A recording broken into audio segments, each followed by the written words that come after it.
Bismillahirrahmanirrahim. Assalamualaikum warahmatullahi wabarakatuh. Semangat pagi teman-teman semuanya. Apa kabar teman-teman semuanya? Semoga teman-teman semuanya dalam keadaan sehat dan selalu dalam keadaan bahagia. Sebelumnya perkenalkan, nama saya sendiri Amar Wawas dari kelas 3 PC. Di sini saya akan menjawab untuk mata kuliah sumber belajar PAI berbasis multimedia dengan dosen mampu, yaitu beliau Bapak Muhammad Nur Halim SPDI MPD. Untuk yang pertanyaan pertama yaitu jelaskan yang dimaksud dengan sumber belajar sebagai media pembelajaran dan contohnya ya. Jadi sumber belajar adalah segala sumber baik itu data ataupun orang maupun lingkungan yang dapat dijadikan sebagai media pembelajaran bagi peserta didik gitu. Jadi sumber belajar ini dapat didapat dari segala sumber, baik dari lingkungan, baik dari guru gitu kan. Jadi sumber belajar ini sebagai sebagai sejumlah informasi yang didapat oleh seorang guru dari data ataupun dari pemerintah gitu materinya, sehingga meliputi aspek pengetahuan, keterampilan dan pengalaman gitu. Yang pertama. Jadi yang kedua yaitu media pembelajaran. Media pembelajaran apa sih itu media pembelajaran, teman-teman? Media pembelajaran adalah segala sesuatu media yang dapat digunakan untuk menyalurkan informasi atau pesan gitu, yang dapat digunakan untuk sebagai media pembelajaran gitu. Sebagai saya contohkan ya teman-teman. Di sini saya akan mengambil tentang papan tulis dan televisi. Jadi bagaimana papan tulis itu sebagai sumber belajar dan televisi itu sebagai media pembelajaran. Jadi contohnya itu, saya contohkan sebagai sumber belajar dari papan tulis itu tersebut ya teman-teman. Jadi seorang guru itu menulis di papan tulis, contohnya 1 tambah 1 sama dengan 2 gitu. Jadi itu termasuk sumber belajar yang didapat peserta didik melalui papan tulis. Itulah sumber belajar gitu. Kalau media pembelajaran contohnya yaitu televisi. Jadi contohnya yaitu seorang siswa peserta didik untuk menonton televisi itu, bagaimana peserta didik itu dapat melihat, ditonton, kan tontonan merupakan tuntunan gitu. Bagaimana televisi itu dapat mendidik anak melalui informasi yang didapat dan berbagai sumber yang didapat dari televisi tersebut, teman-teman. Dapat berita gitu kan. Mungkin dari film-film yang bagus itu juga dapat mendidik anak-anak kita, dari psikologi kita, teman anak-anak kita. Dari mungkin Upin Ipin, dari pembelajaran, banyaklah pembelajaran gitu. Mungkin nomor 1 itu. Oke, kita lanjut. Pertanyaan nomor 2. Macam-macam sumber belajar menurut buku Ani Cahyadi. Menurut buku yang saya telah baca, teman-teman, di buku Ani Cahyadi ini ada 6 kalau nggak salah itu. Jadi kan di sini sebutkan kekurangan dan kelebihannya juga gitu kan. Kita bahas satu persatu. Kita sebutkan dulu 6 itu. Yang pertama adalah pesan atau message, biasa pesan. Yang kedua adalah ada people, manusia atau seorang guru yang sebagai tenaga pengajarnya. Yang ketiga itu pasti ada metode pembelajaran untuk mempelajari mahasiswa, metodenya bagaimana gitu. Terus yang keempat itu pasti ada bahan. Terus Yang kelima itu ada alat, ada bahan pasti ada alat gitu kan. Terus yang terakhir yaitu latar atau lingkungan, faktor lingkungan. Oke, kita bahas satu persatu sekaligus dengan kekurangan dan kelebihan, teman-teman. Oke, kita pesan yang pertama, pesan atau message. Jadi pesan itu adalah sebuah ide atau data atau gagasan seorang guru untuk mendidik anaknya gitu. Jadi materi yang akan disampaikan oleh seorang guru itu dapat dimengerti oleh siswanya, peserta didiknya gitu. Jadi mungkin kelebihan dari pesan ini, jadi bagaimana seorang pendidik itu menyampaikan dengan jelas gitu dan dapat dipahami oleh peserta didik gitu. Itu kelebihannya. Kalau kekurangannya, ini kan merupakan sumber ya. Jadi manusia itu tepatnya salah dan lupa. Jadi mungkin sumber ini kan berbagai macam sumber. Jadi terkadang manusia itu lalai dengan sumber tersebut. Kadang kan salah sumbernya gitu. Mungkin yang pertama itu, teman-teman. Terus yang kedua adalah manusia atau people. People adalah diibaratkan di sebuah pendidikan itu adalah seorang guru yang menjadi menyalurkan ilmu kepada peserta didik gitu.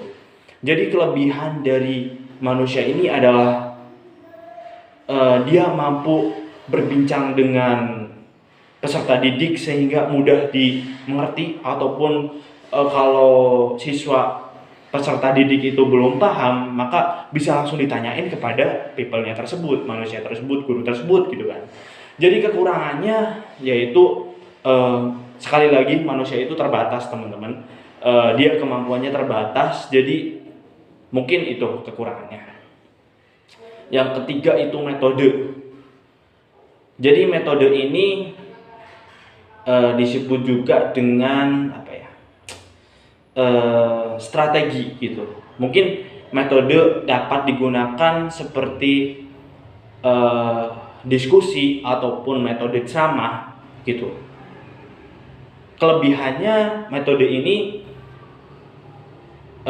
siswa mampu memahami dengan jelas materi yang telah disampaikan, apalagi dengan metode diskusi gitu. Bagaimana mengaktifkan peserta didik untuk bisa aktif dan lebih giat lagi gitu. Kekurangannya dari metode ini mungkin siswa cenderung kalau orang yang pendiam gitu kan, terus diem nggak pernah ngomong gitu. Mungkin ya gitulah kekurangan dan pasti punya kelebihan gitu. Kalau metode juga itu jadi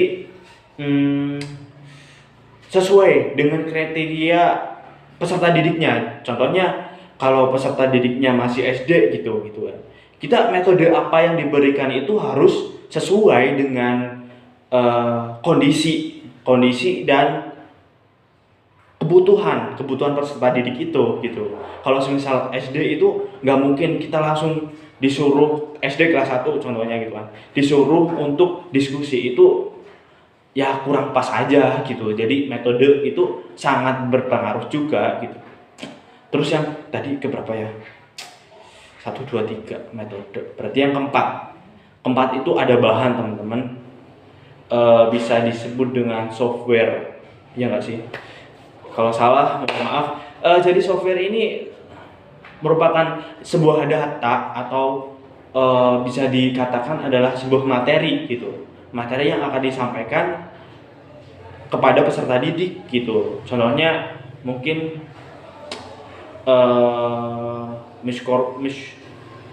Microsoft Office gitu kan, buat ngetik-ngetik itu, dan materi, dan Microsoft Excel dan lain sebagainya lah. Google Chrome gitu kan. Google Chrome juga bisa disebut dengan bahan gitu. Terus yang ke pesan, manusia, metode, terus apa lagi?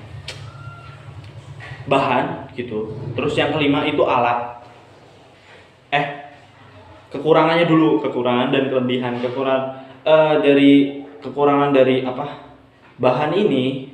Jadi mungkin membutuhkan biaya yang cukup ya, cukup mahal gitu. Mungkin kalau semisal ada pendidikan yang udah banyak itu kan mungkin lebih mempermudah lagi gitu. Tapi kan kalau nggak ada butuh biaya yang mahal gitu. Terus yang kelima itu alat-alatnya itu hardware itu seperti PC, komputer, terusan mouse dan lain sebagainya. Jadi kekurangan ini mungkin kelebihannya mungkin membantu mempermudah peserta didik untuk belajar gitu, mempermudahkan lah. Jadi kekurangannya yuk ya internet mungkin butuh biaya juga yang mahal gitu. Dan yang terakhir adalah lingkungan, faktor lingkungan atau latar. Jadi di mana latar ini sebagai pedoman peserta didik, bagaimana peserta didik itu belajar di mana gitu, baik di lingkungan alam, lingkungan sosial maupun lingkungan buatan gitu. Oke, itu kan ada 3 ya lingkungan. Jadi yang pertama itu lingkungan lingkungan buatan itu mungkin kelas terusan sebagai peserta didik gitu. Lingkungan alam mungkin belajarnya di sebuah area luar, mungkin di lapangan, mungkin di pohon rindang gitu kan. Jadi memudahkanlah, memfreshkan peserta didik gitu.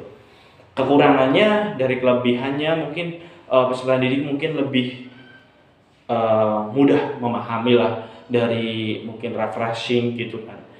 Belajarnya di sebuah ruangan yang terbuka, enggak ruangan tertutup terus gitu. Terus kekurangannya mungkin ya mahasiswa cenderung lebih menikmati keindahan alam dibandingkan dengan belajarnya gitu. Mungkin itu teman-teman.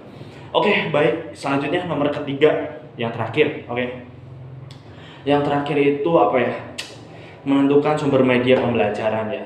Kalau di sebuah pendidikan yang sudah bagus banget gitu.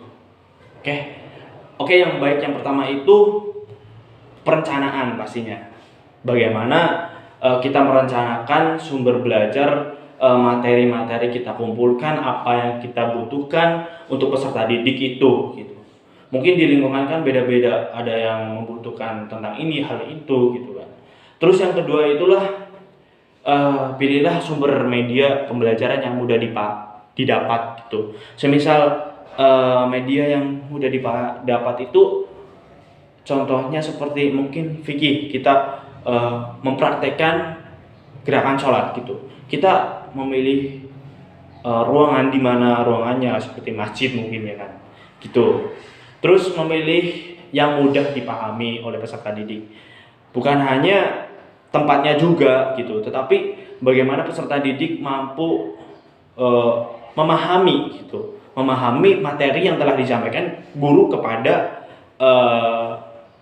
peserta didik gitu. Terus kan yang pertama itu perencanaan, kedua itu pengaplikasiannya, yang ketiga itu jadi kita mempraktekannya semua hal itu, mengkoordinasikan. Terus yang terakhir itu dari semua itu, dari perencanaan terusan mempraktekannya semuanya itu, dan yang terakhir itu yang paling penting adalah evaluasi gitu. Evaluasi dalam arti apa yang kurang dari strategi itu gitu. Mungkin dari kekurangannya mungkin mahasiswa cenderung pasif atau lebih aktif gitu. Bagaimana kita mengaktifkan anak-anak tersebut. Mungkin cukup sekian teman-teman. Mungkin Bapak dosen juga terima kasih sudah menonton video saya. Jangan lupa like, komen, dan share. Mungkin cukup sekian. Kalau kurang lebihnya mohon maaf, salahnya dari saya sendiri, benarnya dari Allah Subhanahu wa taala. Wallahul muwaffiq ila aqwamit thoriq. Wassalamualaikum warahmatullahi wabarakatuh. Salam.